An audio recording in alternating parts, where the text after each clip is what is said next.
All right. On today's show, I am excited to welcome Dr. Christopher Sauve. Chris is a specialist focused on veterinary dentistry and oral surgery. He founded and leads the Edmonton Veterinary Dental Club, calling Canada home, of course, plays hockey, big into hockey as well, right? And we'll chat through kind of his journey down the rabbit hole around Bitcoin as well. Any listener of this podcast for any length of time knows that's a topic I love. And anytime I can marry Bitcoin, vet and med together is a great day. Chris, thank you so much for joining me. What a pleasure. Yeah, I appreciate that, Isaiah. Thank you so much. And yeah, the way that we crossed paths was that I was following you on LinkedIn, and there's a lot of veterinary content, veterinary financial content, and I was really interested in that. And then you started talking about Bitcoin, and it really perked my ear up. So I'm really glad that we're able to connect, and hopefully we'll have a little bit of fun and share some information for some people. Yeah, love it. And I think I got your last name correct. That's right. Sauve. Yeah, absolutely. Sauve. Yeah, I was closer than what I was the first time when I attempted it. It wasn't suave, so we'll take it. Yeah, perfect. So I think there's going to be probably a lot of folks on the podcast that are going to listen and not, recognize your story. And I kind of want to start there because you do have a very specific niche. And I always love to kind of ask, like, how did you get to where you're at today and kind of what that journey looked like? So you can take that in any way that you want, short, long, anything in between. I don't think there's any way but long. The story has a lot of chapters. So I'll try to start from the beginning. So I came from pretty humble beginnings. I had a single mom that was, doing everything she can to make our lives great for myself and my brother. But certainly, throughout my normal school time in high school, lost track a little bit. I would say that I always say that I was a great kid, but a bad student. So I was always a nice kid, very respectful, but wasn't the best at showing up on time and didn't take it seriously, and didn't have that oversight that I perhaps needed. So the first chapter of my adult life was a little bit tough. Found myself out in the real world. I was galvanizing metal. I was scraping metal off of street poles in the middle of winter, which is minus 27 here. I don't even know what that is in Fahrenheit. So I had a dose of reality of what, a tough life, life can be. And I really hit a point in my life where I needed to decide if this is what I was going to do for my life for the next 50, 60 years, or if I needed to revise that. So unlike many people that are in veterinary medicine that will say that they knew they wanted to be a vet since they were 4 or 5 years old, that was not me. Of course, I always loved animals. All kids, everybody loves animals. But that was not a consideration at the time. I had some limiting beliefs about that. So at that time, I decided that this was not for me as far as being in this job occupation that I was in. And I did not know where I needed to go, but I just knew it wasn't there. So I just quit and went back to school. I did grade 11 and 12 all over again. So I took 2 full years to upgrade because I had to do all of the classes that I never did before or did poorly. And then I went into university with no real idea about where I was going to go. But, during the brainstorming process, I, came to the conclusion that I love animals. And if there's an ability for me to make a good living doing so, then I should pursue that. And as I was talking to some people, my friends and family, as well as people in the veterinary industry, everything I kept hearing was that it's very difficult to get into veterinary school. And it's, almost to the point that you shouldn't even try. And there is an element of me that is a little bit defiant, a little bit punk rock, which I think does coincide with the Bitcoin stuff that's going to come later, is that, who's going to tell me what I can and can't do? So I almost use that as fire, bulletin board material, and decided to pursue it. So I started volunteering at vet clinics, started making connections, getting all the experience I needed to, I kicked ass at school. I did really good. And I was fortunate enough to be accepted into vet school on my first application. So I'm very, very grateful for that. Certainly worked very hard for that as well. And so I went through vet school. Dentistry was not on the agenda at that point either. Didn't really know what I wanted to do. I was at that point probably just content that I actually did get to vet school, that I did set that goal and I did make it. So that satisfied that thirst for a little while. during vet school, for my summers, I worked at an emergency clinic in Edmonton, Alberta, where I live now.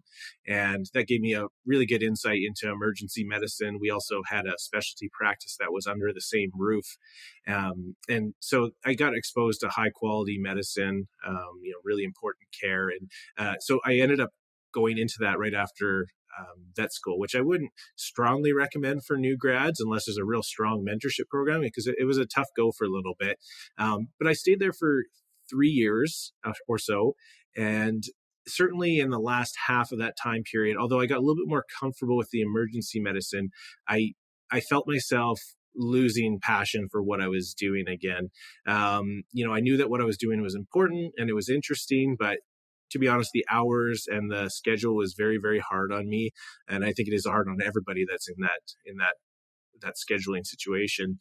And I was losing, in emergency, you end up having a lot of negative conversations. You end up, it's not necessarily the euthanasias that is the negative side of it. Of course, there's some sadness and empathy that goes there and some weight, but, a lot of the discussions that are at the intersection of emotions and finances can be really challenging. And when the vast majority of your conversations are like that and you get a lot of negative feedback, it does get to you after a while. So I had definitely come to the conclusion that emergency medicine was not going to be what I was going to do for the rest of my life. Again, did not know what I wanted to do. So I was at the point where I was thinking, do I really even want to be a veterinarian? And I did hit that point, which I know that a lot of practitioners, probably in all careers, but certainly veterinarians hit, in that, this isn't maybe exactly what I thought it was going to be. I'm not as thrilled to get up in the morning and do this. I'm not as excited or passionate, or it's not as rewarding. So I hit that point. And now, instead of pursuing a different career, because I had invested so much into this field, I decided to go into general practice first, just to give that a go, essentially give it a go before I changed careers altogether. And now what I will say is general practice was not for me either. Definitely a shout out to all the general practitioners or primary care vets. It's a really tough gig. You're expected to know everything all the time, balancing crazy schedules where you have procedures in the morning and appointments breathing down your neck. So, they have a really, really tough gig. So that also was not for me. I don't like being I like to be a master or something rather than, what's that saying? It's jack of all trades, jack of yeah, all trades. yeah. Yeah. But what I did find was dentistry. And now the practice that I was at had a dentistry program, and it definitely had some warts. It needed to be revamped. And I really took that to heart. And that essentially became my baby, where I did everything I could and I put all my energy into dentistry. And the reason why I saw it as an opportunity for a couple of reasons. One, the need for it is so significant. I mean, essentially every animal out there does require dental oral care on an ongoing basis, and the vast majority are not able to receive that. And there also is some cultural issues in veterinary medicine where dentistry isn't taken as seriously as it probably should be. And I think that's probably a byproduct of the fact that it is in veterinary medicine rather than compared to the human industry or a human profession. It's a separate entity altogether. I don't remember exactly how many hours of veterinary dentistry school training we got in vet school, but it was far less than 20 hours. It's probably around 10 or so. And so, when primary care vets are coming out of vet school, it's tough. You're expected to know exactly what you're doing. And I would say that with inadequate training, and I don't think that sets anybody up for success. I think that it creates negative feelings towards veterinary dentistry. So now I had those negative feelings as well, but I did see it as my opportunity. And again, because everybody disliked it and nobody respected it, I saw an opportunity that just, for those sorts of things, they just light up in me. It's like, okay, here's my opportunity to change the world, to make a difference on some level anyway. And I really found a lot of professional satisfaction doing dentistry that I did not receive in other, jobs or disciplines. It just something resonated that was different. Certainly one of the most impactful things is that you take an animal that is seemingly normal. They're eating, they're not crying, they're not complaining, because that's the common things that people will say. They're like, oh, he's fine. I mean, it's a dog, whatever.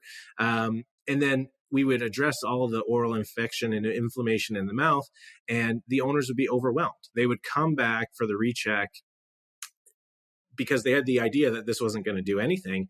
And it was not infrequent that we hear, oh, he's like a puppy again. And what it tells us is that that old dog that we thought was just getting old was actually just miserable. They had oral infection, oral inflammation, oral discomfort. And that also has a holistic systemic effect too, where you get systemic and inflammatory markers that do affect all the other organs and the brain and demeanor and that sort of thing. So it felt like this perfect cross section of something nobody else wanted to do. What a great opportunity for somebody. The need is ubiquitous and growing, and we're not selling snake oil. We're really helping animals. And my response to what I do at like dinner parties is I cure silent suffering. And I it sounds fluffy, but I genuinely believe that, and I'm really privileged to be able to do that on a day-to-day basis. So once I found out that dentistry was something that I wanted to do, my wife and I had to go back to the drawing board and decide what was the next stage for us, what was the next chapter. And in the veterinary world, just like in the human world, if you want to become a specialist, you have to do a residency, which is usually a 3-year program. At that time, there was 2 facilities that had residency programs in Canada, but neither were taking any candidates at that time, or at least they weren't taking me. Who knows? But so I was given the opportunity in Kansas City with my mentors, Dr. Scott McGee and Susan Crowder, and very grateful to them at Companion Animal Dentistry of Kansas City for taking me. I was their first resident, so they took a risk on me. They took me on as an international student, and that's some risk for them as well, as far as paperwork, if that's going to go well and that sort of thing. And it was a great experience. I think it was a great experience for all of us. It was rewarding. We all learned a ton about each other and about ourselves. And I was able to inherit and earn the skills and knowledge through that experience to do what I do today, which is what I would argue is the best job in the world. And again, I know that sounds fluffy, but I think it's true. I get the opportunity to treat animals on a day-to-day basis doing really amazing things. Obviously, there's the baseline extractions that we would all probably think about, but we certainly do root canals for fractured and discolored teeth. We do pretty major surgery, so maxillofacial surgery for trauma patients and cancer patients, unfortunately. But we can see some really, really great outcomes, and our team is just, we have an excellent team as well. I will get to that as well. But we get to do all sorts of advanced procedures. In addition to that, I feel a responsibility and the privilege to be an advocate for veterinary dentistry in my community. And so I, on a very regular basis, perform online CE, in-person CE. I just did an extraction lecture and lab last month. We have the Edmonton Veterinary Dental Club, which we were meeting really, really regularly up until about February, and things kind of fell off. So we're going to get back on that, but that happens sometimes.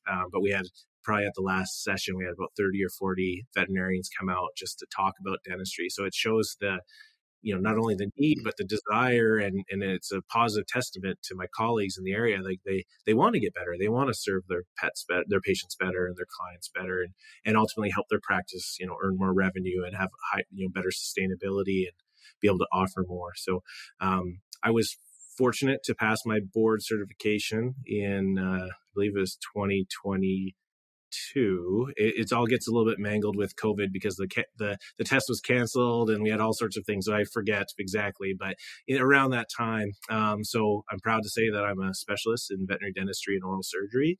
And yeah, we run a great program at Pulse Veterinary Specialist in Emergency, which is in Sherwood Park, which is a suburb of Edmonton, Alberta, Canada. Our practice is growing. We opened in March of 2020, which was not a great time to open a business for obvious reasons, but we literally started out taking appointments in the parking lot. So we never had a normal before that we just started as abnormal. But now we're well over 100 staff members. I think we have 8 specialty departments, a 24-hour emergency, and a really cohesive team that works together, great management.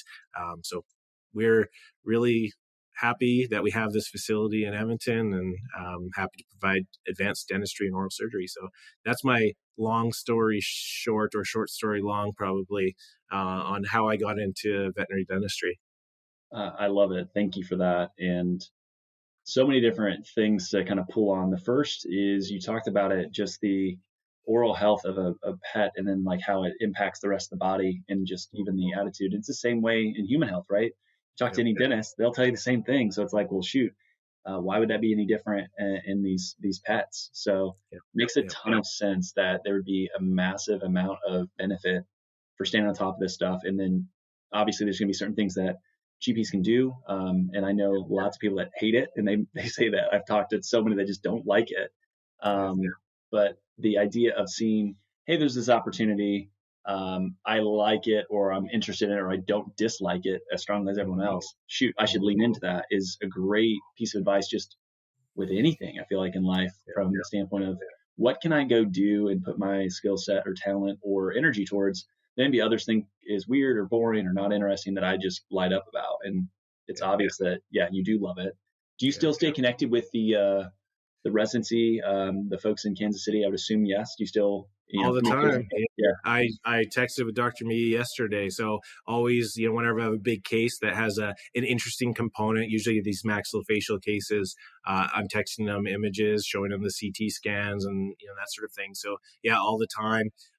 They're phone a friend. So if I've ever had a sticky situation that I just want to kind of pass by somebody, I'll definitely call Dr. McGee. I have another colleague down the road in Calgary, Rob Campbell. He's also been very great with me. Just anytime there's anything that I need to discuss, he's been there to help. So really good community in the veterinary dentistry community as well. We're all passionate nerds about this, and we're all kind of fighting the same fight together. So there's some degree of allegiance between us. So it's a great community. Yeah. That's awesome. Yeah. Assumed yes, right? Like there's good relationship, they stay in touch.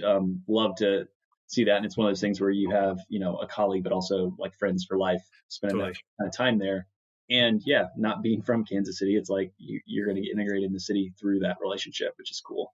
Yeah. Yeah, for sure. But And what I would say, I would extend that because I know that there's going to be maybe new grads or vet students that are watching this and contemplating the idea of a residency or internship and that sort of thing. And one thing I would say is that when we moved to Kansas, it was really a leap of faith, which I understand can go out, it can be positive or it can be negative, and some of that is external and a lot of that is up here. But we had a tremendous time. Like, who would have thought in Kansas City would have been a great place to live, that we will cherish those memories forever and have friends forever. I really didn't think that was going to be the case. It seemed like a means to an end, but we lived in a suburb called Lenexa, and it was awesome. Like, we loved it. It was really great. I mean, it was too hot there, to be honest. But as far as the community goes, I would have never visited Kansas City in my life ever. But it definitely holds a special place in our heart. So for anybody that's considering, that sort of drastic move, because it really is, try to be optimistic about it and think about it, that it really can be a very interesting chapter of your life, that it's an opportunity that most people don't get. And I think that, much like many things in veterinary medicine, I think we need to start focusing a little bit more on the positives and the negatives. And I think that opportunity to live somewhere for 3 years and meet new people and live in a different, it's not tremendously different culture, but it is somewhat different. And I think that's tremendous life experience. And I would encourage people to do it more. yeah, and I think there's an important lesson there just in general. And I've always said this: you can go anywhere in the world and likely find people that you're like, we're really not that different. There's a lot of the same things that we all want, regardless of all these differences that people may build up, whether it's political or religious or all these other things, right? It's like we're probably all thinking about Yes. things pretty similarly as far as what we want. We want to be able to, contribute. We want to be able to take care of the people that we love, like all these different things. And it's, you can go to any city, even if it feels like, oh, who would ever go there, right? I live in what I would call flyover country in Indiana, and I'm always like, this is a great place to be. I wouldn't change it. I love where I'm from, but I get that it's not necessarily like a hotbed for people to move to. But I think you can go to lots of places around this country and others and just meet amazing people and be like, wow, this is a great place to spend time. And yeah, maybe it is 3 years. Maybe it's not the entire time where you're like, hey, I'm going to live here forever. But it's a good experience to have. And so I would echo that as well. Yeah. Yeah. Awesome. You talked about it a little bit, and it's no surprise. Interesting thing is the first podcast I ever did was with Mary Berg, and it was on dentistry in veterinary medicine, and she's out of Kansas City as well, or in that area. So she's in Kansas, yeah. Yeah, in Kansas. Yeah, so it's Yeah, similar, close-ish, yeah, right? yeah. What do you think? Just, and this is probably painting with too broad of a brush, but what do you think most GPs misunderstand about dentistry, or why they feel, kind of towards dentistry for the most part? I think that they don't believe in it.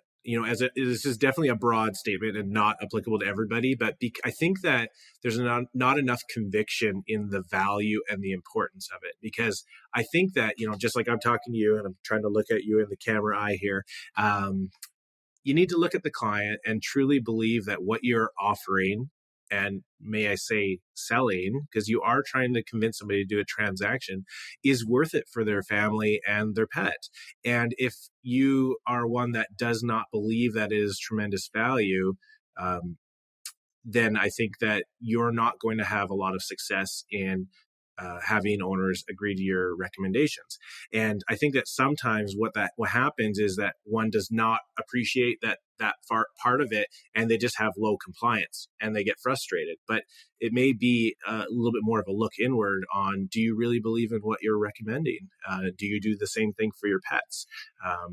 Do you empathize with owners and recognize that they may not all be able to do exactly what we say, but where can we meet them with middle ground? So I think just the conviction in the importance of veterinary dentistry and preventative care is probably the biggest issue on a ground level. And, a lot of times when we kind of expand on that to preventative care, the vast majority of veterinary dentistry is not preventative care. It's usually calculus, even in the best cases, calculus and plaque has accumulated for over a year, if not longer. And we're going in to clean that off and evaluate what is the damage underneath, which inevitably results in some degree of extractions for the vast majority of patients every year. Now, I don't necessarily have all the answers, but what I would say is that we definitely need to shift veterinary dentistry to more of a preventative ethos or principles rather than treatment, because that's definitely not what it is right now. So I think it's kind of conviction and focusing on prevention is the biggest thing that needs to change over the next decade. Yep, I would agree with that. Before we switch gears, is there anything other related to either veterinary medicine, dentistry within veterinary medicine, you kind of want to share or touch on or talk on um, to the audience? Yeah, I think that one thing that comes up, and I think this aligns great with what we just talked about as far as, inadequate training in vet school and then getting out into the real world and maybe not feeling comfortable or having as much conviction as one may want, is again looking inward and do something about it.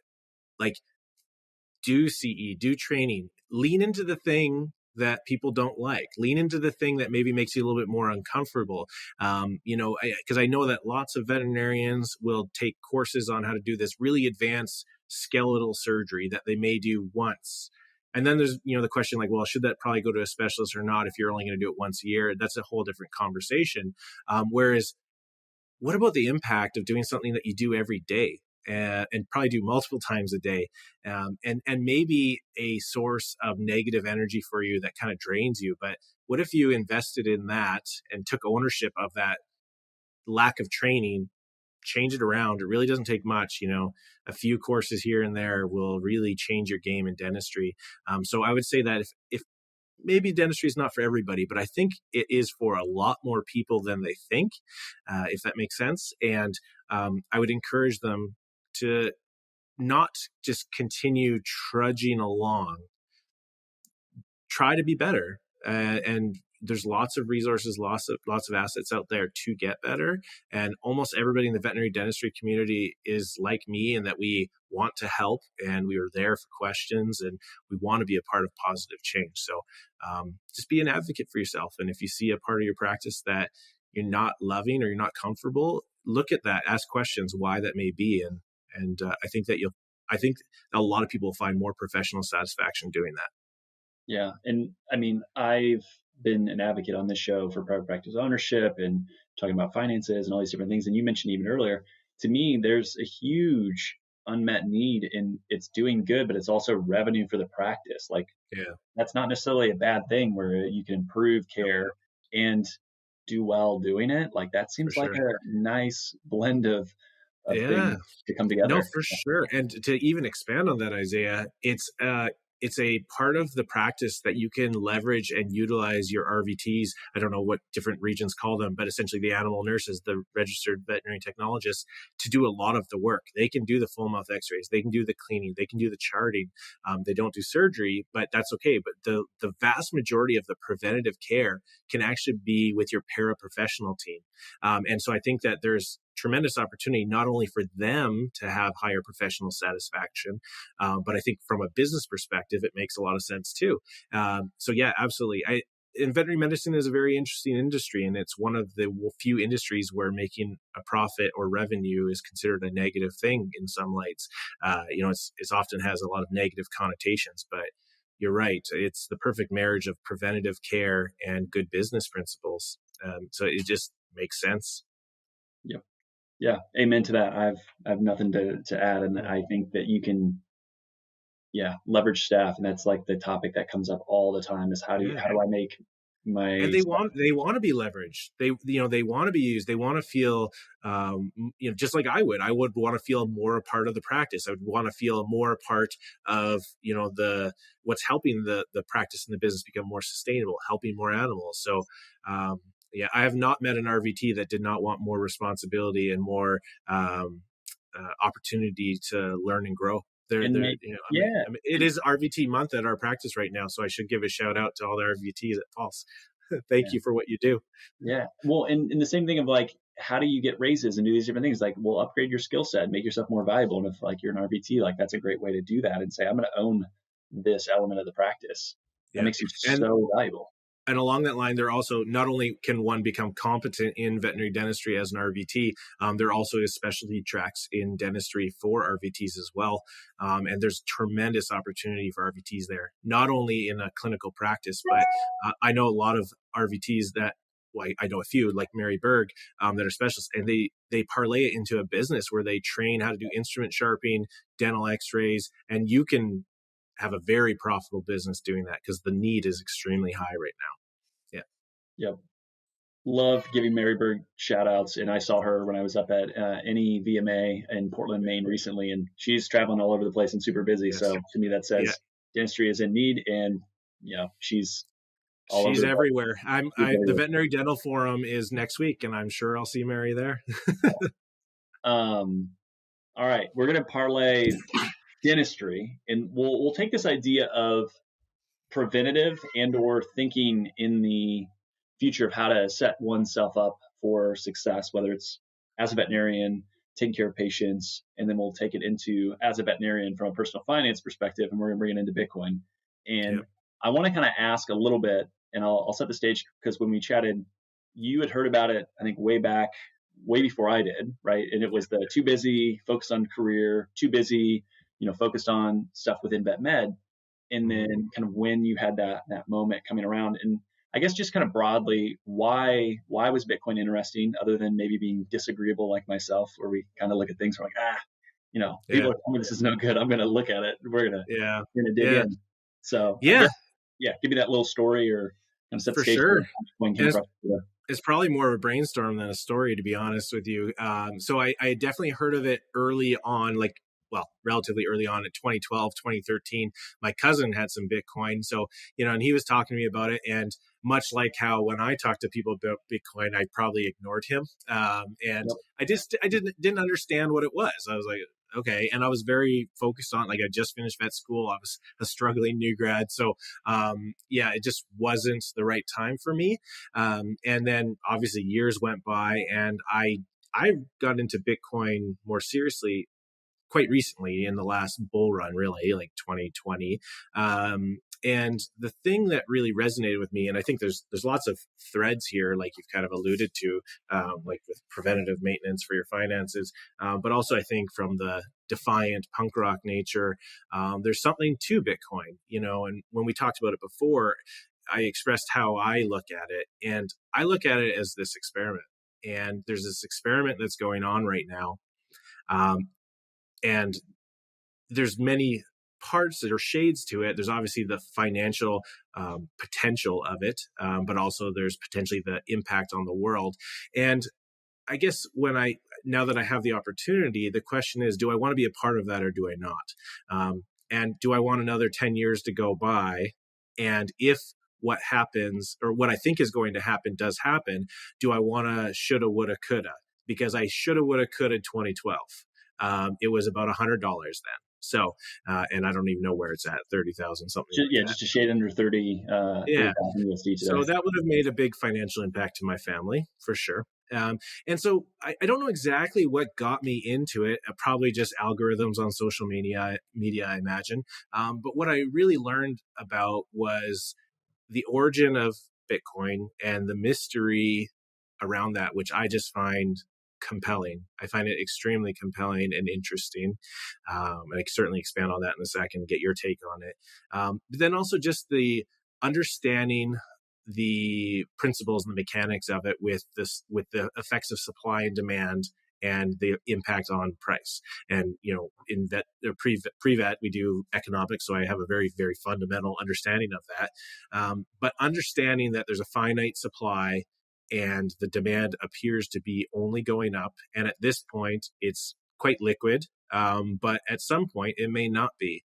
And I find that it just makes sense to me. I probably don't have the conviction that a lot of other Bitcoiners do, but I don't see how it doesn't significantly continue in the path it's going at the very least, meaning that the supply onto the market is going to continue to go down every 3 or 4 years. The demand is likely going to do nothing but go up, and I can't see any reason why the price is not going to follow that. So yeah, there wasn't necessarily a light bulb moment. It probably was just the right time, the right video that came on, and I find it extremely a very compelling story and an experiment that I want to be a part of. Yeah, I think the term experiment to me is interesting. I don't know exactly how, like, I look at experiment and I hear that and I think of the experiment of kind of what we have for money right now, which is kind of an experiment. This idea of, government created money that's backed by nothing other than the full faith and credit of whatever governing institution it is. And like, we've been 50 years into this experiment. We've kind of seen like there's some weird things happening. There's things that don't really make sense. There's this, continual wealth divide. There's the haves and have-nots continue to grow. And like, why is that? Why are all these things happening? And I think the average person on the street can't quite articulate that it's the money being broken, but there's a person that I would call kind of like a big picture macro thinker, but she also gets very granular. She's coming to Bitcoin. Her name's Lynn Alden. She wrote a really great book called Broken Money. And really a lot of it is just the history of money, and then like how money has become broken over time in different civilizations, how different things have become money, how they've faded out. And it's just really interesting when you start to understand like what we're seeing today is no different than what we've seen play out other times, where as better money comes into play, the other one will fade. And it's this phase transition. It doesn't happen overnight where one stops and the next one starts, but it is a phase transition. I think we're in that phase transition. And to your point, I love the idea of what you said. It's like, do I want to be a part of this or not? And it's not always, hey, number go up, I'm going to get super rich and wealthy and we're going to go buy Lambos, right? Like that's not, there's a lot of positive social impact and reasons that it makes things better. And the big thing that I've tried to get across to the veterinary community is like, you can go be a great doctor, focus on the things that you love, and then you can just save, and you don't have to, do all this crazy investing or like have a second job just to manage your purchasing power. And that takes such a mental load and burden off of your plate so that you can just continue to be great at what you do and then spend time with your family, right? And do other things, because you shouldn't have to, basically have your CFA to manage one's wealth and keep up with inflation and all this other stuff. So, yeah. Yeah. Well, I think from a financial perspective, the principle that we've always been given is to diversify. And I don't, I think that your adage or your line that you say is the wrong amount of Bitcoin to have is zero. And so like, it doesn't mean you need to be all in, but my cat's playing this. Oh, you're fine. If it's a vet podcast that doesn't have any animals featured, it's a disappointment. So no, totally he hasn't played with this ball in 6 months, but now's the time. I gotta do it now. So I think like diversifying, just it makes a lot of sense. It is a new asset class, whether somebody wants to agree with that or not. I mean, it is. And I think that diversifying into that just makes a lot of sense. And yeah, you're right. Like, it's not about um, the riches, but certainly a component to developing wealth. I think it logically makes a lot of sense. Um, uh, yeah. I think the number go up, which is kind of a joke within Bitcoin community.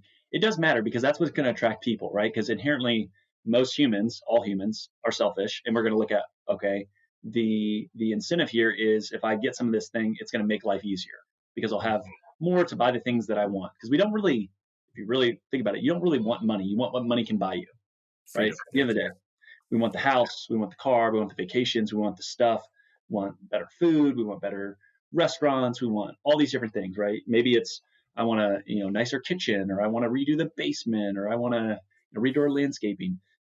The money is just there to allow us to do that stuff. And so if you have better money, it does allow life to be easier. And that's been really my claim with Bitcoin is like Bitcoin helps make life simpler if you start to learn and understand about it. And your conviction in Bitcoin grows over time. You don't start at day one. You're like, yeah, this thing obviously solves all the world's problems and is great, and I'm going to have a 90% allocation to Bitcoin or something like that high. You start out small and you continue to learn, and then as you learn, what I've noticed is I have not met anyone that's bought Bitcoin, wanted to learn about it, that their conviction and their allocation doesn't grow.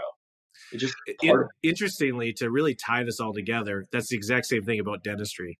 I have not met a single person that has invested in their dentistry and hasn't fallen in love with it. I literally have not met that person.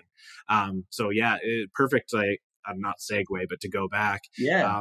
But and going back to your point before, Isaiah, about money not being backed by anything, and I think that another analogy to like my veterinary career or anybody's career, there's chapters, and when I was growing up, I mean, money is money, and in my head, that's the way that it always has been.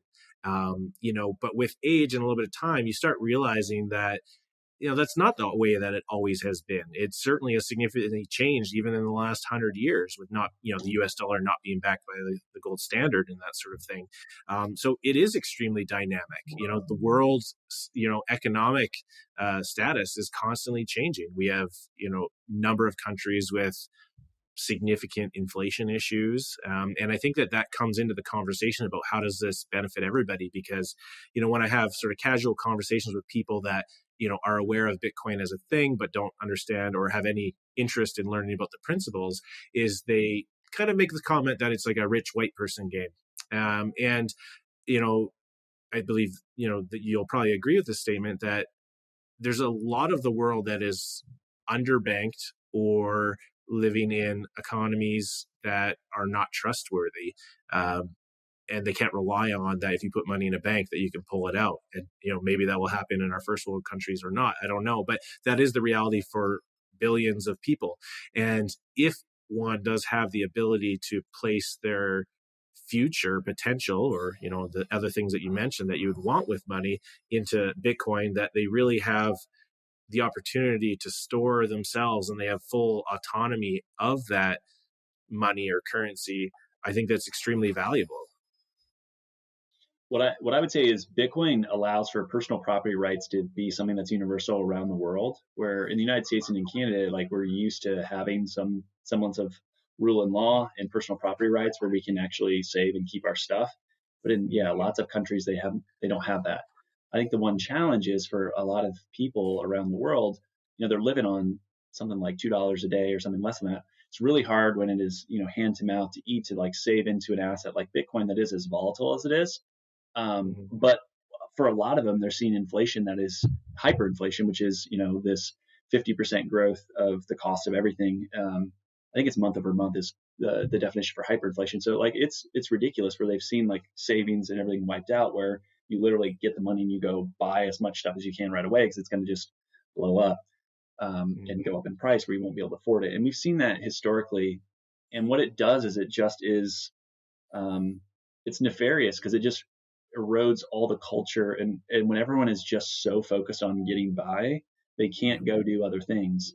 And I think it's really, really important that if we're able over time to adopt a better money, it gives people freedom and flexibility to go and pursue other interests, create beautiful things, do things back for their community. Like there's plenty of societal benefits, but I think the rich man's like game, or hey, it's only for affluent, white people in the West to own. There is more capital there, and so naturally they will accrue Bitcoin. They don't see the need maybe right away. I think there are people, and I could give lots of examples. Well, I don't know if I can give some examples I've seen with my role at Swan, but yeah, there's absolutely an interest for people to, how do I store the value that I've created? And so that's really where Bitcoin is in the West, right? So in the United States and in Canada, it is a store of value. That's the way they're looking at it. They're saying, okay, I have real estate, I have stocks, I have bonds, I have gold, I have all these different things. Where do I want to store my wealth? And they're saying more and more, hey, this Bitcoin thing's pretty powerful. I want to go there. But for a lot of other countries, it's just an easy way to transact. And if you look at Nigeria, it's per capita, it's the highest utilization because they rolled out a central bank digital currency and they try to remove all the cash in the country, and everyone has mobile phones, and they were able to just really just port into this open network that is interoperable around the globe, and they're plugged in. And so the person in Nigeria, the person in El Salvador, the person in Indiana, in Edmonton, all can interact trustlessly without asking any government's permission and send value to each other. And like, that's really, really, really powerful. That whole concept and idea of just everyone being able to focus on then doing what they need to do day in and day out, work on their skill set, be better at whatever profession, or take care of family, is really, I think, under appreciated. And the other thing that is different is if I'm extremely wealthy and I stack a lot of Bitcoin, and I have 10,000 Bitcoin, and you have half a Bitcoin, it's not like you are treated any differently than I. The rules are exactly the same. Currently, in a fiat system, if I am, multi-billionaire and you're, everyday average Joe, rules are pretty different, right? You can do a lot of different things when you're, in that upper echelon of wealth. And the other thing is, with this new creation of money all the time, that person that owns assets, that is the billionaire, it's really hard for them to ever lose that status, because it's like a perpetual motion machine. They already own the real estate, they already own the stocks, they already own all these things, and they go up in value as the money gets created. Well, with Bitcoin, if I want to live that lifestyle, I only have so much Bitcoin. They're not creating more than 21 million, and I have to spend it. And so anyone that is providing services to me and they say, pay me in Bitcoin, they get my Bitcoin, and I can't do anything other than create more value to go get more Bitcoin. So like, you don't perpetuate the wealth the same way, because it does start to, seep out. You can say, hey, I'm not doing any oral surgery on any pet unless you're paying me in Bitcoin, because I don't want your Canadian dollars. I don't want your US dollars anymore. Like, my body hurts when I'm done with this, and I want to make sure that I'm getting paid in better money. And so at the end of the day, like, that's how I think it gets more distributed. And it's not the same as the current system, where you just see the creation of new units all go to those that kind of already have an establishment of baseline, wealth, that you can never catch up with that person. If you can improve the health of an animal, you do it, right? Of course. That's what makes veterinarians special. You're mission driven. My friends at LifeLearn are the exact same way. For over 25 years, they've been partnering with you and your peers, providing affordable, customizable, online software solutions. These solutions save time, increase efficiency, and assist in managing all aspects of operations. Why? They want to help you improve your partnership with pet owners to improve pet health. LifeLearn has award-winning digital media solutions and are leading the pack as they've prioritized having extensive veterinary knowledge throughout their teams. That difference is seen, it's heard, and it's read by thousands of people across the country. Relax, grow, and thrive with LifeLearn. Click the link in the show notes for an exclusive offer to see how LifeLearn can allow you to get back to what you do best. Yeah. I mean, I would say that that's probably true, and that makes a lot of sense. The one thing I would ask is maybe a question that you give your insight on is, right now, I guess if one has a lot of wealth, they can use that essentially as collateral, or to back the capital that they're going to be borrowing. I mean, I'm not aware of if anybody is doing that with Bitcoin right now, but like, will that potentially be the world, if what, if it continues the way that it's going to, where one that does have a lot of Bitcoin won't ever actually have to spend it. They'll just use it as collateral, for lack of a better word, to borrow money, whatever the Yeah. money may be. So I think you're starting to see people do that now. So like Michael Saylor, MicroStrategy is a publicly traded company. He's CEO, has a lot of the voting shares, so he's able to kind of dictate what they do, even though it's a publicly traded company. And so what they've done is they've issued more shares, because as a company you can issue more equity or more debt, and then they're buying up more Bitcoin. So what they're basically doing is saying, take the bad money. We're going to take your bad money, and we're going to then go convert it to Bitcoin because we think that's good. So they're saying, hey, you can have more ownership. We're going to own more Bitcoin. And there are people and there are ways to collateralize Bitcoin today. There's a handful of companies that do that. I think it's interesting. It's still early from that standpoint because Bitcoin is volatile, and you want to make sure that you're over collateralized. You want to make sure you have a lot there and you're not borrowing really close to those limits, because it is one of those things where, because it's digital, it trades 24/7, 365. If you get close to getting a margin call where you need to put more, Bitcoin in, and you don't do it, your Bitcoin's gone, right? And then that's going to get distributed back out to other people, within that company, or they're going to pay, whoever is lending them the dollars. But I think ultimately it's going to be, are dollars accepted? And I think for a long time the answer is going to be yes. But at some point they won't. Yep. Because money typically is a confidence game, and it is, what is it that we want to get paid in if we're going to provide a service or a good to you? And money typically converges on one. We don't use, thousands of different dollars today in our unit of account, right? In a country, it's usually there's one. Sometimes there's more than one in a lot of places around the globe. You know what they want? They want dollars. Yeah. In Argentina, they want dollars. They don't want the peso. They're like, no, give me the dollars. You get actually discount, give me dollars, because it's hard to get them in the country. And so the world runs on dollars today, and I think at some point the world runs on Bitcoin. But it's going to take time. Like, I'm not going to say that that's, this decade or anything like that. No, but I mean, even just the amount of change in the last 5 years has been, I've only been paying attention since 2020, but, having been kind of plugged into this world, just, watching resources and listening to people that were talking in 2017, 2018. I mean, there's been tremendous changes and tremendous increase in interest and participation. And one thing I wanted to say too, which for people that are into Bitcoin, this is going to be obvious, but one of the more common things that is said to me is, well, I don't have $30,000. It's like, okay, yes, I understand that, but you do not need to buy a whole Bitcoin. There definitely is I would say that the vast majority of conversations I have include that as the start, because there's this idea that you need to have enough to purchase a full Bitcoin. So, to the point of, the people that don't have tremendous wealth, or people that are less fortunate in third world countries, there is that ability to purchase fractions of Bitcoin, really just how you could buy $1 worth of Bitcoin. Yep. Yeah. That's worth saying. And that's a great point. And sometimes it's one of those things where you just you get it and then you forget to come back to that. But I've heard that as well many times. It's like every Bitcoin is divisible, right? And it goes into sats. And so like today, $1 gets you roughly 3,200 sats, 3,300 sats. So you can start doing that. And then if it's infinitely divisible, so you can go to millisats. So over time, it's not like there's creating more. It's just divisible, where you can cut the pieces smaller and smaller as they're needed. So it is one of those things that is important, where it's not ever increasing the supply. It's just, what is the unit? It's like saying, hey, we have $1. Okay, now we have 4 quarters. Okay, now we have 10 nickels. Now we have 100 pennies. It's like, it's all the same amounts. It's just you're dividing it smaller and smaller into different fractions. So great point. Yeah. So do you talk to people about Bitcoin today? Like, if someone brings it up, or have you gotten to the point where you're like, I don't know, If so, it depends. It depends on the setting, probably. I mean, because of most of my time is spent at work, the ladies that I work with, I have a great team, a wonderful team, but they just roll their eyes at me constantly, and it's just become like a tongue-in-cheek joke that I know that they make fun of me, and I just keep talking about it.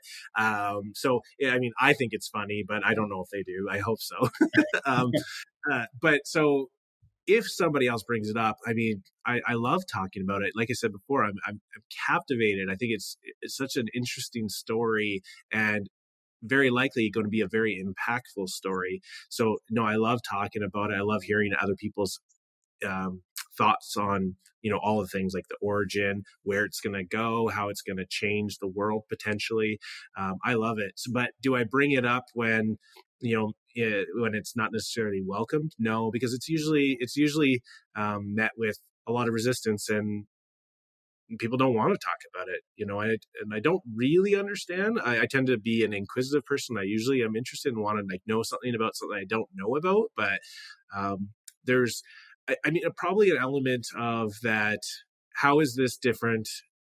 I'm not going to say it's not a pyramid scheme, but we all are kind of subjected to these questionable tactics or markets, and I think that a lot of people believe that it's just the next one, and maybe that's why I call it an experiment, and maybe why I'm a little bit cautious about going all in and thinking that it's 100% going to change the world, because I don't really know. I think that it doesn't seem like a pyramid scheme in the sense that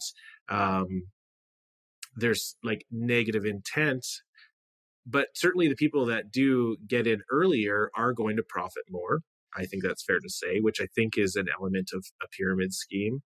And the fact that the origins are somewhat unknown, I think it's incredibly interesting. But on some level, I guess it's a little bit concerning, a little bit. And I would love to hear, I'm sure that you probably have a spiel, because I'm sure that's a conversation that gets brought up regularly. But I think that that's probably why there's resistance, and that nobody wants to be the idiot that falls for the thing, Yeah. On the pyramid scheme thing, the way that those typically work is like when you come in, you're basically funneling things to the top. And I would say most of broader crypto, and I think that's why I try to make a distinction of Bitcoin, not crypto, is the fact that most crypto it's a marketing machine where it's a company, they get VC investment, they spin up this thing, they sell the dream, and then once it gets listed on Coinbase, they dump it on retail and they use them as exit liquidity, and just basically it plummets, right? It goes up and then it's straight down. To me, those are pyramid schemes, and I absolutely agree with that. With Bitcoin, the rules are in place. Everyone can audit and see the rules, right? 21 million. Every 10 minutes, there's a new block. The rewards are cut in half every 4 years. Like the rule set is there. The game board is there, and it doesn't get changed. And whether you have 100 or half or, $10 worth of Bitcoin, the rules are all applicable to you. And so the person that's in earlier, they have to make the decision of, do I hold it, or is there something else that I want? Because it is just money. It's like saying the person that bought Apple stock in 2015 versus the person that bought Apple stock today. Is that a pyramid scheme? No. Right. It's just someone decided to buy it earlier than someone else did, and then maybe they did the homework, or maybe they understood it better. There's all kinds of different reasons and rationale for that. But there's not something like, hey, if I onboard 10 more people, I get extra Bitcoin or something like that. Yeah. There's not like some sort of extra benefit where you get yield, or you get unlock extra benefit. Like there's so many of those scammy type of behaviors, and like MLM schemes where, hey, you go sell this stuff to your friends on Facebook or something. Like we all know those like companies or those organizations. And so it might feel that way because you got someone that's like super passionate. You're like, oh, I know this person from high school or from whatever. They haven't talked to him forever. Now they're talking about Bitcoin all the time. Like, this person seems crazy.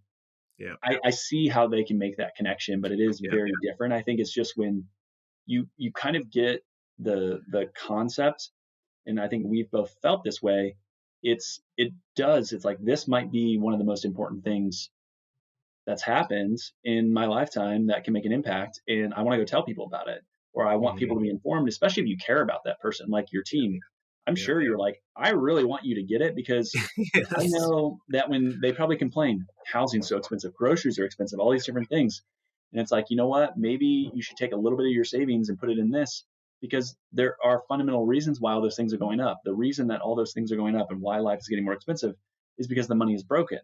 And I know a lot of people just don't want to sit and sift and go through all the rationale and reasons for why. So it's like, just keep it really high level.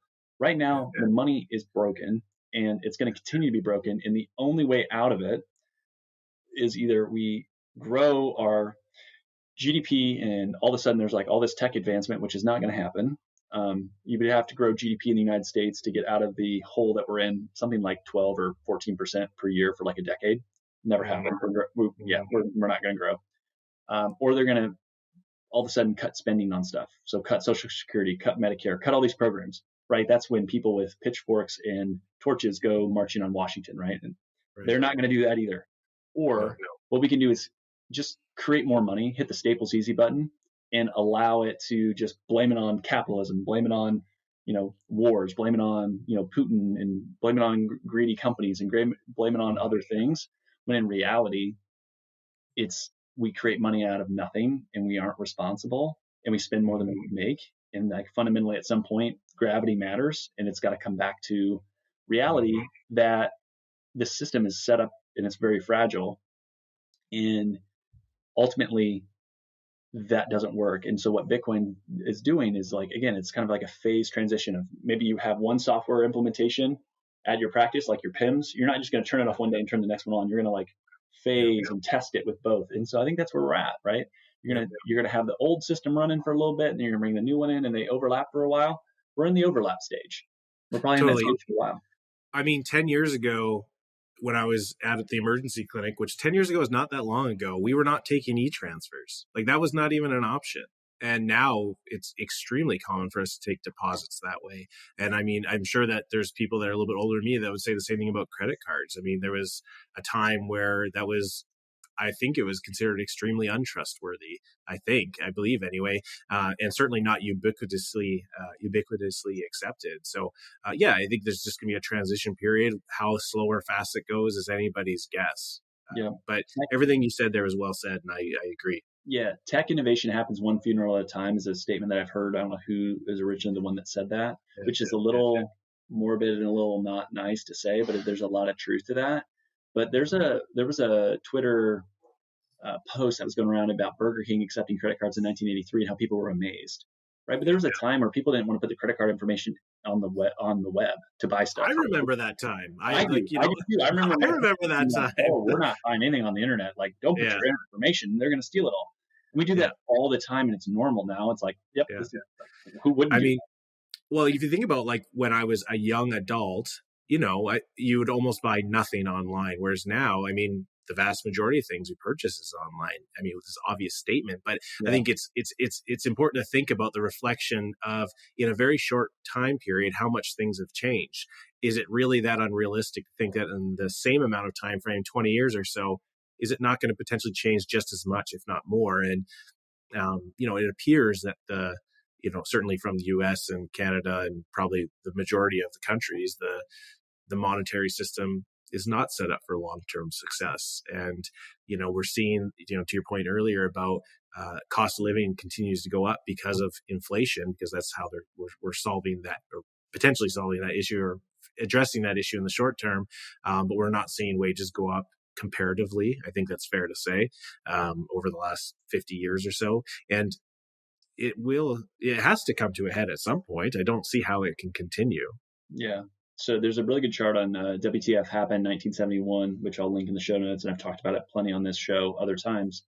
But you look at productivity and wages, and they just don't stay. Like, productivity's gone up a ton, but wages have not really risen alongside that. And there's all kinds of different games and things that are played with numbers that come out with unemployment. And right now, a lot of times in the United States, they'll talk about how unemployment's still low, but the idea is, like, a lot of these jobs that are being created are second jobs. It's people literally working two jobs to keep up. Mm-hmm. And so, like, that is part of the nuance there that you got to understand. And so when people are having to do that, that's not structurally sound, and that's not something that's sustainable longer term. But there was something you said earlier on the origin story that we answered the one pyramid piece. We didn't come back to the origin story, because I know when we chatted before, there was like a number of different things that you brought up. I was like, oh, we'll have to get through those. But yeah, the origin story. So not knowing who created Bitcoin, I think, is hard for some people. So he, them, she, Satoshi Nakamoto, right? This anonymous founder talked about Bitcoin in 2008, and then it launched in 2009. And for a lot of people, they look at that as like a negative or something that's weird, or who is Satoshi, and we got to know. I think it's actually a really good feature, because if you think about money is power, as much as I may not like saying that. And so to jeopardize a lot of people that are in positions of power today that hold we'll say the keys, right? The keys to that monetary power, they're not going to want to just give that up easily. And so if they knew, hey, Isaiah was Satoshi, he created Bitcoin, it's really easy to lean on that individual and put pressure on them to do things and make changes, or maybe be hostile to that person, right? So the fact that you can't actually find that person and having that anonymity is really, really important. And I don't think we'll ever really find out. And I think that's good. It's kind of this immaculate conception, which cannot be duplicated or created. And that's something that is, I think, really powerful and underappreciated, versus being like, oh, we need to know. I don't think you need to know. You just want to appreciate the gift that was given in this asset, this tool. Because again, money is a tool, and so Bitcoin is a tool. And if it's better money, so this is just a great tool for humanity to use. Yeah. And it's obviously fun to just like talk about. And I could definitely get behind the idea that it's a feature rather than a bug, because you're right. There is no CEO, there's no building, there's no head office, there's no email. Like, even if somebody wanted to do something about it or influence it in some sort of negative way, good luck. It's a distributed network with rules that everybody plays along with. And it's just fascinating. And to think that when somebody or they or whoever it was creating this product or money tool, that they had the wherewithal to make it anonymous. And to my understanding, the first, million or so Bitcoin was mined by that person. And to my what I've been told, I've not researched this myself, but none of those Bitcoins have ever moved. And that's correct. They would be like the wealthiest person in the world. It's like trillions if you would measure it out. It's never moved. And and I guess on some level that is is that a potential risk, right? Like if that person just woke up, or it's hypothetical. So there is some trust. Now, at some point, will 1 million Bitcoin flooding in the market change anything? Probably not. If anything, it'll probably be a good thing, because the liquidity will be so low at some point.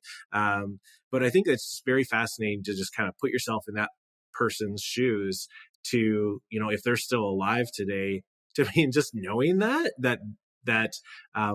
this is a gift to humanity, for lack of a better word, and to have the wherewithal to make it anonymous and continue to keep it anonymous. I mean, there's nothing that's secret these days, and it's really impressive. I just love it. But I could also, you kind of mentioned there, it's like, it's understandable that seems like a red flag.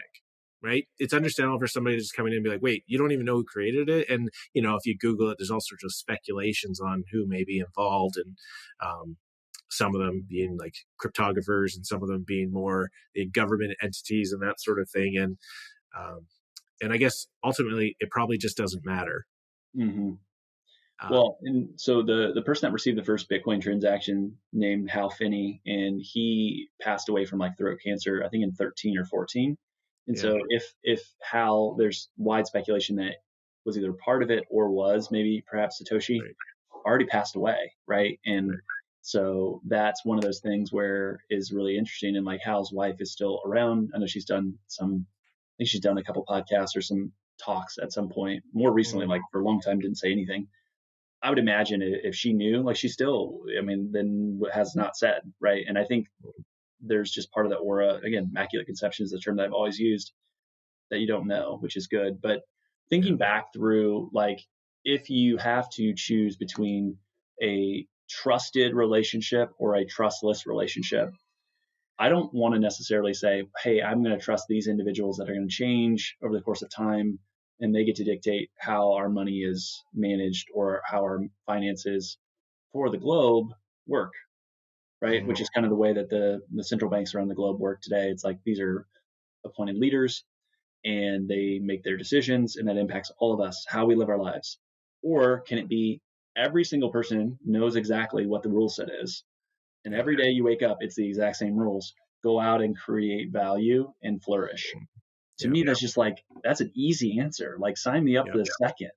Give me and no middleman, right? Like you don't have the, for intercountry transfers and these sorts of things, like there's a lot of logistics and politics and expenses that come into that. And having effectively this, global currency, for lack of better words, you really do bypass the majority of that. Yeah. Yeah. I know we had a couple other, Bitcoin related topics. Anything you want to chat through, dig into that's intriguing now? Well, I mean, we really have covered a lot of things as far as the origin story, the supply and demand, and how that affects price and that sort of thing. We talked about like crypto not being synonymous with Bitcoin, and that, yes, it's part of that world in the technology perspective. So we've really covered the things that, like, I guess, get me going. So yeah, no, I'm happy for you to take the lead. And if you have any other thoughts or questions, lead the discussion. I guess the one that I think a lot of people bring up and ask me is like, how can Bitcoin be money if it's so volatile? Like it's dropped 70, 75%, or it's dropped 80% before. Like, how can anyone ever use this? How can you think of this as money? You have any thoughts on that? I have a couple thoughts, but I would love to kind of throw it to you. Well, what I've heard, I don't know if I've thought of this myself, but what I've heard, that the idea, with that rainbow chart, that there is, that eventually there is some degree of a steady state that is achieved. Now, I don't know if that means it's going to occur in 20 or 50 or 100 years, but I think that eventually that would be the case. For me, I guess I am kind of stuck with both feet in the idea that it is a investment tool rather than money. Like that's kind of how I think of it. It's just, it's parked over there. I just continue to put a little bit of money in it every month. I don't care what the price is. It just doesn't matter. So as far as using it as a money and with the volatility, I don't really consider that. That often is a part of the common conversations that I have with people too, especially right now when the price is low during, not during the bull market.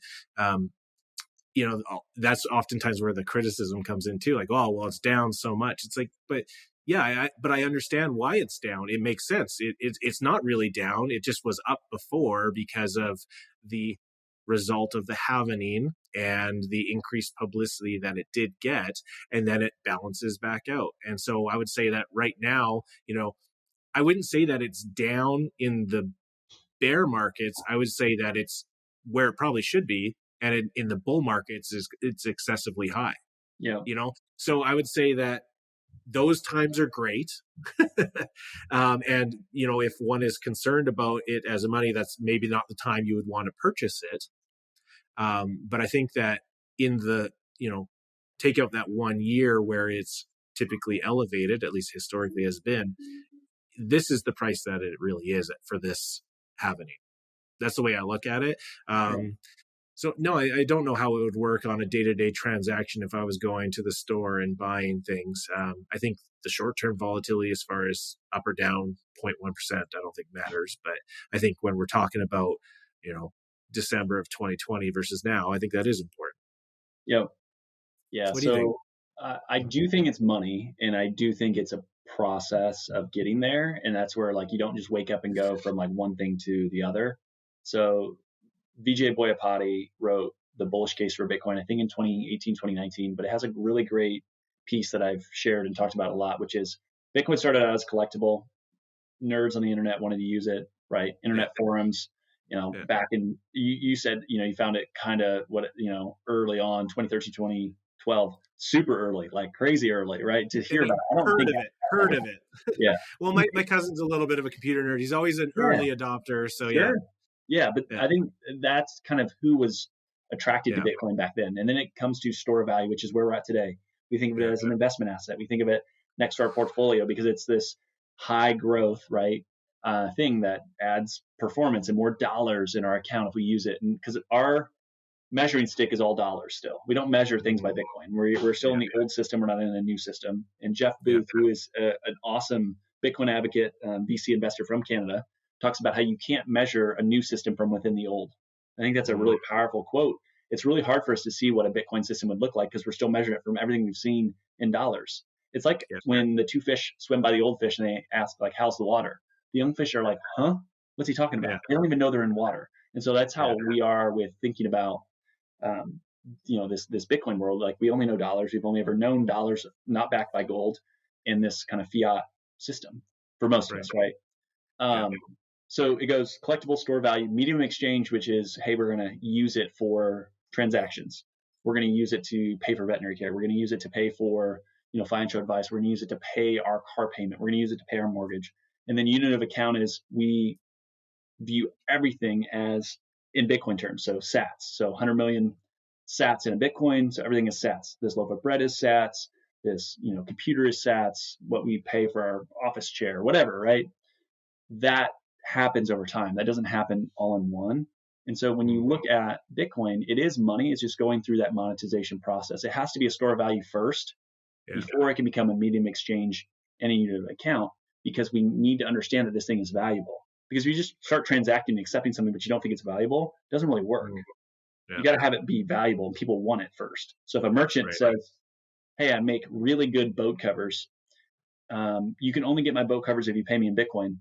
Well, he's not going to do that until he understands that Bitcoin is actually good money. And so I think that's probably one thing that I probably failed a little bit on this podcast, is trying to get people to understand, like, Bitcoin is money. You should accept it as your practice, all this other stuff. They need to understand that it's valuable. They need to understand that it's a store of value first. And that, hey, you buy this thing, it's had a 70% compound annual growth rate for the last 10 years.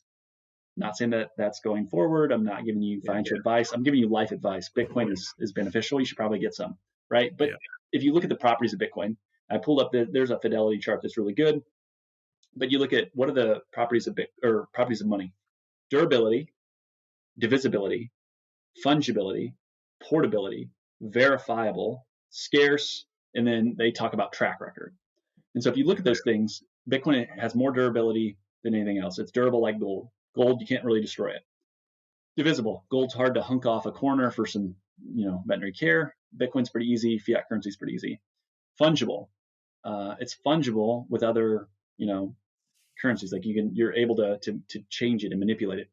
Portable. It's easy to store and move dollars. It's easy to store and move Bitcoin. Hard to get the Brinks trucks to ship my gold bars up to Edmonton for care, right? Like it's a little tricky. And then you look at verifiable. It's really easy to verify Bitcoin. You run Bitcoin software. You can verify that this is real Bitcoin.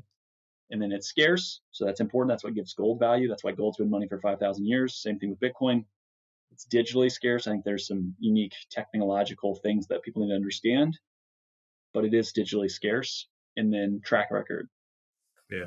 Well, and I think that that all makes sense. And, coming from like the veterinarian sort of business owner perspective, a lot of us, I'm not a financial guy, right? And so we often, I'm focusing on veterinary dentistry. I'm focusing on my staff and referral relationships. And when it comes to, like, let's say payment transactions, I really lean on banks and our accountants and bookkeepers for advice and leadership. At one of our more recent year ends, I guess a year ago, I asked about Bitcoin, and it was like, oh, I don't know anything about it. And it's like, okay, so I think it is hard. Like, I think when you understand it, it makes sense. But when your advisors don't even have a very fundamental, like not even fundamental understanding of what it even is, that's shocking. And I think it is hard from like the entrepreneurial perspective per se to come up with the solutions. Like, for example, we also have practice management software. I am willing to bet there's not a Bitcoin option on there for receiving transactions, right? Yeah. Not yet. Yes. So I think that, it is tough from like the business owner perspective, whether it's veterinary medicine or, 7-Eleven or whatever, to come up with, like, to be a leader in that space.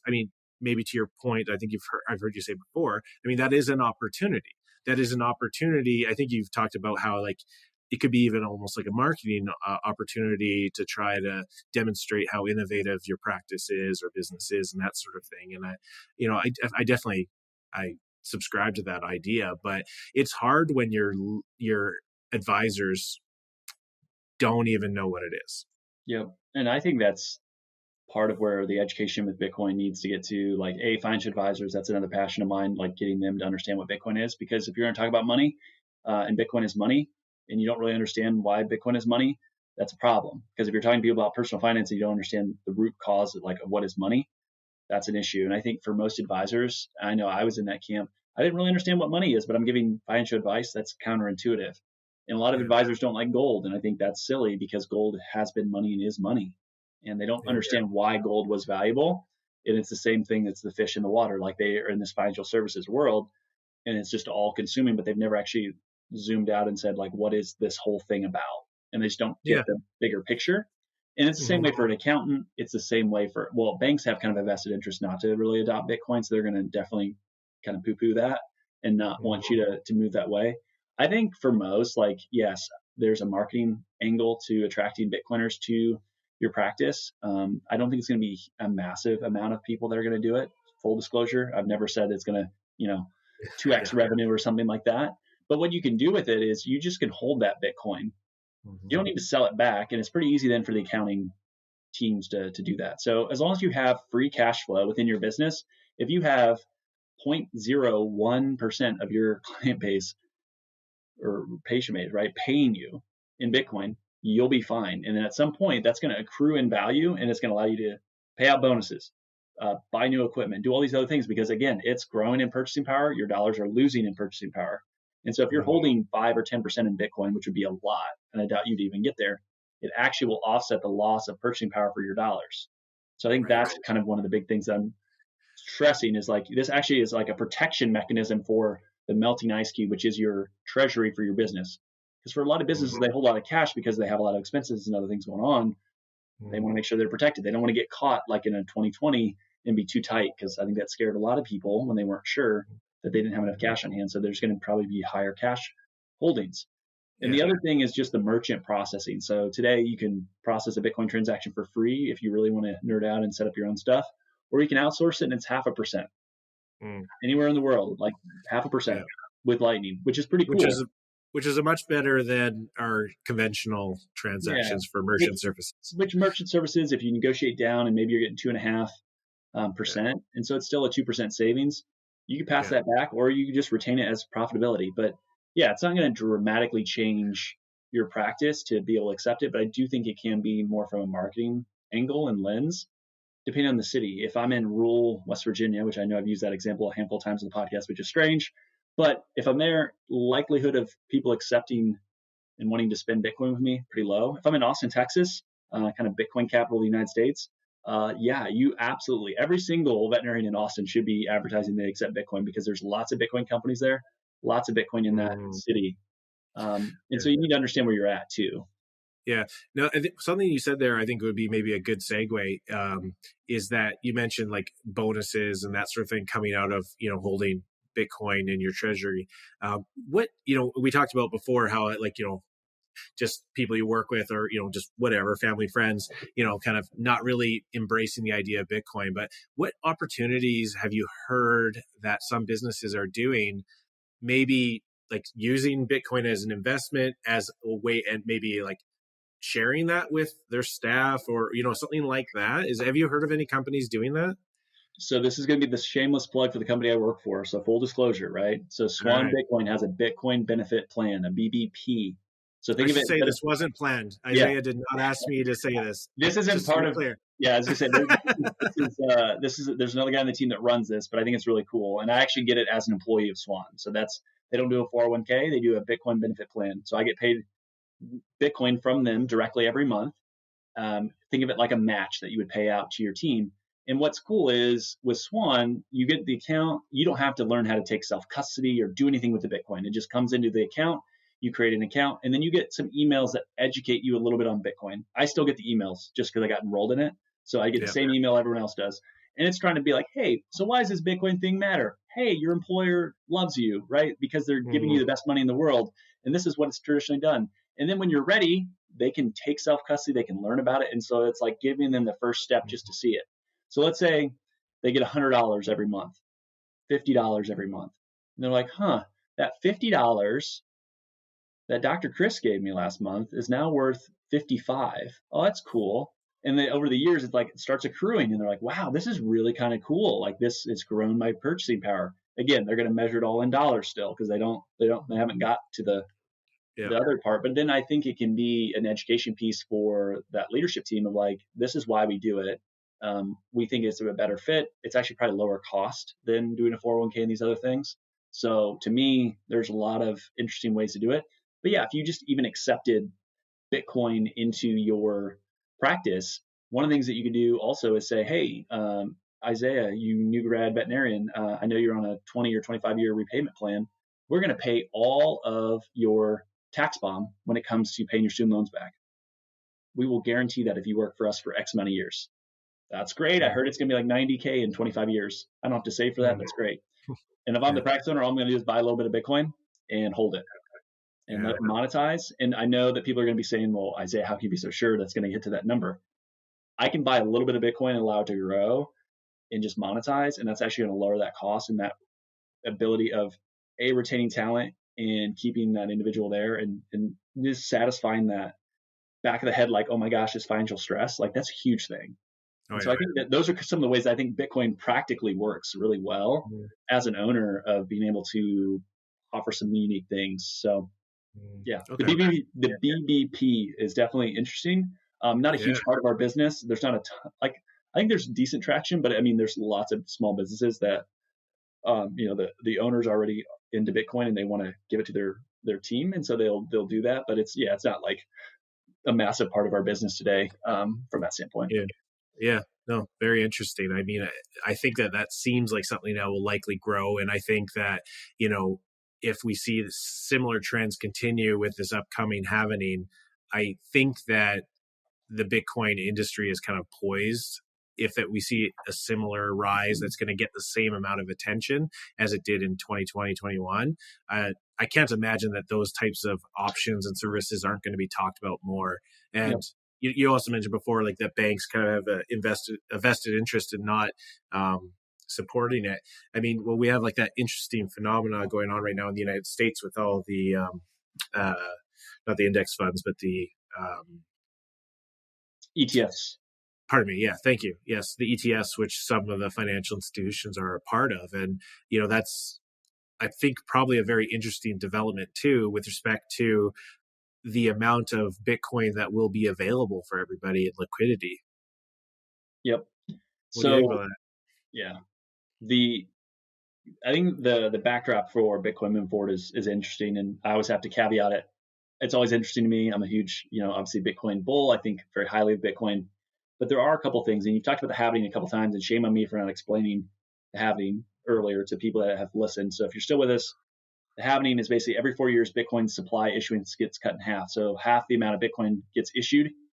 So if demand for Bitcoin stays the same, and there's only half as much there, what happens to a scarce asset? It has to go up in price. The price has to increase, and then maybe that makes someone sell because they want to do something, or it unlocks them to be able to retire or something else that they can do. So that has usually been a really big proponent of driving the price higher. Now, historically, I think the halving has given a bigger rise to the price increase than maybe what will happen in the future, where it's going to be other trends that will be bigger. But in the past, it's happened 3 times. It's been a 100x increase the first time, a 30x, and an 8x increase in the price. And so if this next go round is a 4 to 8x, let's say, which is, I think, a pretty plain Jane base case, at 30K, that goes to 120 to 240. Again, I'm not telling you what that's what the price is going to be. But that would be in sometime in late 24 or 25, or probably 25 would be kind of the peak of that price. And then you have the ETF filing. So as Chris was talking about, you have a lot of legacy financial institutions that are saying, how do we make money on this Bitcoin thing? Well, let's make it really easy so that someone in their Schwab or Vanguard or Fidelity account can just click buy Bitcoin ETF versus actually owning the underlying asset. They're going to charge more for it, and they're going to make money because people want some easy solution. You don't actually want it because the ETF is an IOU. You can't actually ever redeem it for real Bitcoin. You should buy real Bitcoin. I'm going to caveat that. I work for a company that sells real Bitcoin. I want you to own real Bitcoin. But that is super important, where, there are going to be banks and legacy financial institutions that are going to say, hey, we're really good at making products. We're really good at making money. And we will take this Bitcoin theme and we're going to try to make it as easy as possible for people to get access, but they actually won't own the Bitcoin. And that's a problem, because at the end of the day, if I'm correct that this is actually money, you're going to want the actual Bitcoin. You don't want the USD price tracking IOU. Yeah, no, for sure. And I think that the thing that's, I guess, encouraging for me is that we have real financial players taking it seriously. Yeah. And I think that that's a positive uh, movement. Now, I agree. I mean, it comes to the whole issue of self custody and, the importance of that, because I think that, again, a lot of the negative narratives and dialogue around Bitcoin come from the issues like with FTX and, whatever the other ones, Mt. Gox, or whatever the issues were in the past, where you leave it on the exchange and it's not in your pocket, even though it may look like it. And the importance of getting cold storage wallets and taking that process seriously. I think that it can't be overstated. But I think that the idea of creating some sort of saving vehicles to bring more people to Bitcoin, I think, is a positive movement. I believe anyway. Yeah, I think it's a grassroots movement, and it all starts with education of being educated on what is money and thinking about money for the first time ever. And maybe part of the reasons of why certain things around life are hard is because of that. And then for people, it's all based on incentives. So if I can move and port to this new system that makes life easier, I will do that because the pain is too much staying in the old system. And so I think over time, it's just trying to tell people, I get it. Maybe you don't think Bitcoin is the best thing since sliced bread like me, but get a little bit and continue to save into it. And I think it will help you ultimately. That's been, that's the bullhorn, or the big thing I'm trying to like shout from the mountaintops to Vet Med is, hey, you feel like you don't get paid as much. You feel like there's all these challenges. Just carve off a little bit of what you get paid, or when you get a signing bonus, or you get, your quarterly, kind of variable comp. Put some of that commission money into Bitcoin, just a little bit, right? Just a little bit. And I think you'll be better off if you have a time horizon that's out 3, 5, 7, 10 years and just continue to do that. You'll be in a really good spot. Or even generationally, right?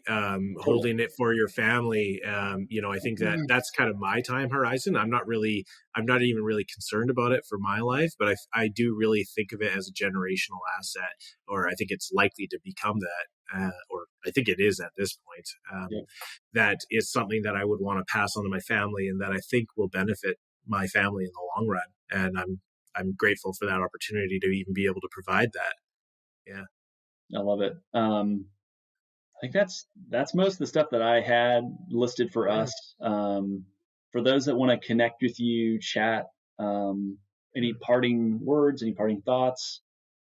Well, for the veterinarians and people in the veterinary profession, bet on yourself. I think that we often give away too much of our own power to our bosses, or maybe our colleagues or superiors, but bet on yourself and lean into the things that make you feel uncomfortable. And I mean, I have to continue doing that in my life in other ways, but with respect to dentistry, if you're not loving it, I think that you do have the ability to not do it and focus on the things that you're good at and passionate about, or get some education and do a great job for your patients. And you actually may find higher professional satisfaction doing it. And I think we all need a little bit more of that. So thank you, Isaiah, for having me. I really appreciate the opportunity to talk about my story and also to talk about Bitcoin. I think both veterinary dentistry and Bitcoin are my passions, and I'm grateful for the opportunity. Yeah, absolutely. And you're on LinkedIn, so people want to connect with you. And LinkedIn. I'm on Facebook. Email. Is it appropriate to share email on here? If you want. I mean, if they're staying around this long, they're probably not the crazies. I won't put it in the show notes. Sure. So, sure. So it's my last name, Sauve, Sauve, at DVM.com for Doctor of Veterinary Medicine. So if anybody wants to connect, I guess some reasons why somebody might want to connect is I am in the process of starting a residency program at my facility. We're just doing the paperwork for that, so nothing's official at this point. So I will be accepting, applications, for lack of a better word, once it does come out. So if somebody is interested in that, or if they're interested in potentially joining our practice, more so on the emergency side, joining Edmonton, Alberta, it's not the middle of nowhere, even though it may seem like it, especially from your perspective in the United States. Like we do have houses here, and there's still grass, and it's almost November. So, reach out to me, and I'd happy to entertain any anything. Yeah, I love it. Thank you for carving out as much time as you did today. This was a blast. I had a ton of fun Awesome. and appreciate you sharing your story. And it's a great conversation. Awesome. Thanks, man. Recruiting team members in your veterinary practice has never been this hard. You can either bury your head in the sand and hope it goes away or adapt. Enter Guardian Vets.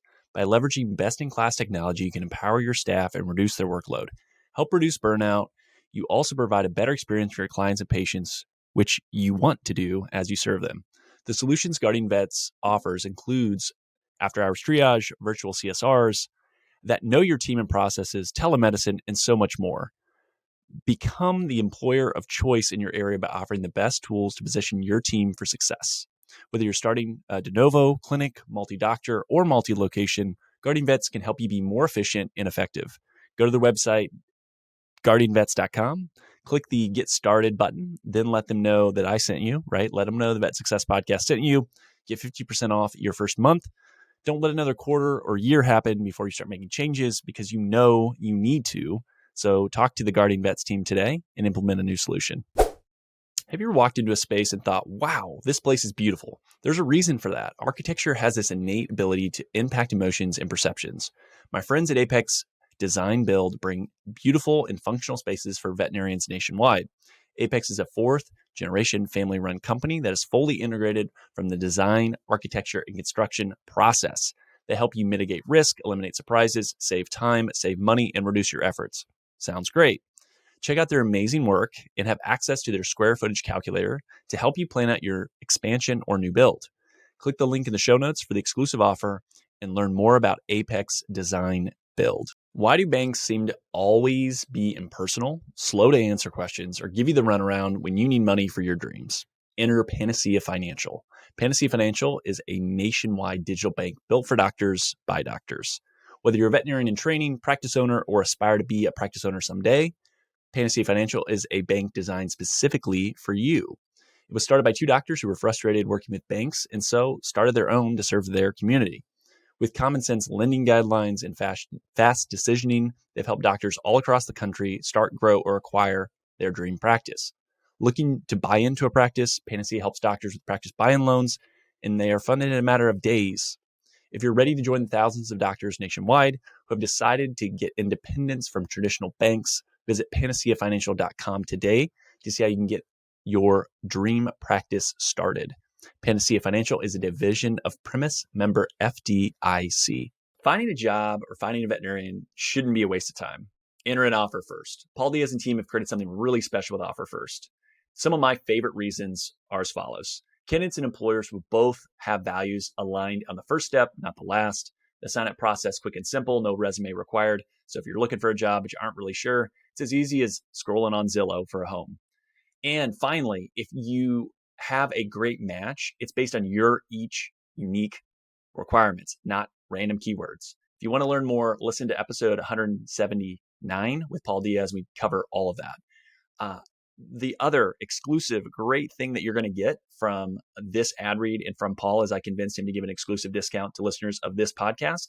So for owners, you're getting a 20% discount on both the placement of any candidate, but also access to the platform. Use VSP if you go to Offer First, or the easiest way is a link in the show notes. So check it out. Associates, those looking for a job, same thing. Use the link in the show notes. Use VSP if you go directly to Offer First. But I will donate and Paul will donate to a veterinary nonprofit of your choosing. So each person that signs up gets a vote. Your votes actually count, which is incredible. And so I'll be reaching out. I will handle that. But there's going to be a donation made for any associate or any job seeker that adds on the platform. We want to make sure that not only does the platform help to make sure that you find a better fit, better culture, better role, but it's also doing good in veterinary medicine. Okay, so link in the show notes is going to take you to Offer First. It's going to automatically apply that, but also use code VSP if you go to Offer First directly. And Offer First is changing the game of veterinary recruiting. I want each and every one of you to benefit from it, so check them out today. All right, so there are a lot of great job postings that I want to get to. And so we're going to start off with Bayside Hospital for Animals. Great work-life balance in beautiful Fort Walton Beach, Florida. No weekends, Monday to Friday, 8 to 5, no on-call or emergencies. It's appointment only here. Currently a 2.5 doctor practice, new owner in 2021, bringing some fresh life into the hospital. The new owner had been there for 6 years prior working, so definitely understands the team, the processes, and the community. Lots of investment in people and new equipment. ProSal is the pay structure. Far too many benefits for me to list. Email baysidevet251@yahoo or call 850-864-1857. Join a thriving, growing small animal practice in Vermont on the Quebec border. Full-time ideal, part-time is considered. The idea is to start with yes with the team, patients and clients, and outdoorsmen or outdoor woman's paradise while being able to practice high-quality medicine. Compensation is write your own structure within production capabilities. Literally, it is the owner wants to find the right person and is happy to negotiate, chat through, and find the right fit. If you want autonomy and a boss that enjoys teaching, reach out to Newport Veterinary Hospital. You can email newportveterinaryhospital@gmail.com. North Central Indiana, looking for an oasis in the chaos. Who isn't, right? Come join the amazing team at Fulton County Veterinary Clinic. They strive to foster a fun, fast-paced work environment while providing quality patient care. They utilize the support staff efficiently so that the doctor is available to practice medicine and do what you're trained to do in less time and paperwork, which is great. Lots of investment in new equipment and technology to support you, full-time or part-time available. Small animal and exotics are both seen there, so no ER, no on-call, no weekends, competitive salary with sign-on bonus offered, and far too many benefits to list. Go to Fulton County Veterinary Clinic. So type that in and you'll find the job posting there.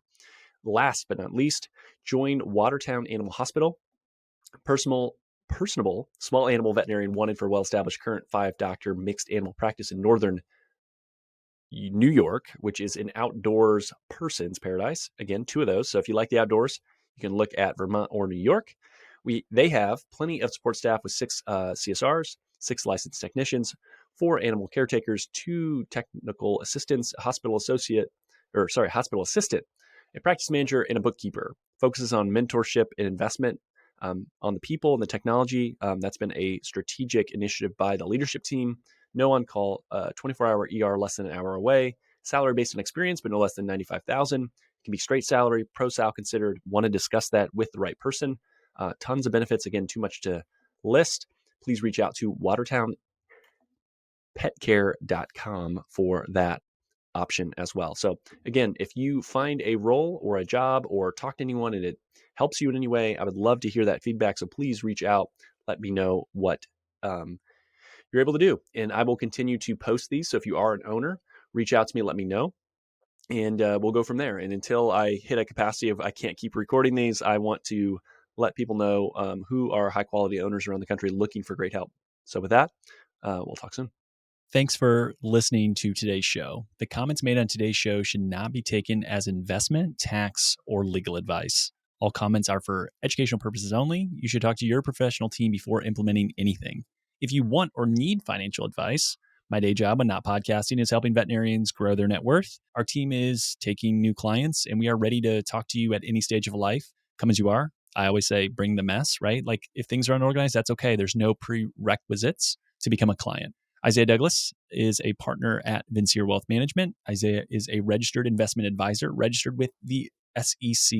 The biggest compliment you can give me in the podcast is to share it with a friend. Reviews help the show get found, and Apple Podcast is the platform that is predominantly used for people listening to the show. If you have 3 minutes, love the show, head over to Apple Podcasts, give us an honest rating and review. It helps more people find the show. Also, the new YouTube channel is up, and I'd love to have you subscribe. Vainly, I want 100 subscribers at least. Lots more, obviously, right? But I get a vanity URL if we get to 100. That would be great. It makes it easier to find the YouTube channel as well. For all of today's links, information, head over to the veterinariansuccesspodcast.com. There you can subscribe to your favorite podcasting platform. It'll be a link to that YouTube channel I just talked about. You won't miss any other episodes, whether you listen on Spotify, whether you have some other ancillary podcast platform. Please like, subscribe, all that stuff. It certainly does help. I appreciate it. Finally, if you want more information, insights, want your voice to be heard, want to share ideas for content, say, hey, Isaiah, I want you to have this guest. I want you to talk about this topic. Go over to the Facebook group. So you can search for the Veterinarian Success Podcast on Facebook or head over to veterinariansuccesspodcast.com, scroll to the bottom about your host, click on the Facebook icon, and that'll get you in the group. But thank you so much for listening. It means a lot to me to be able to see the podcast grow and continue to impact people. So with that, until next time, we'll chat soon.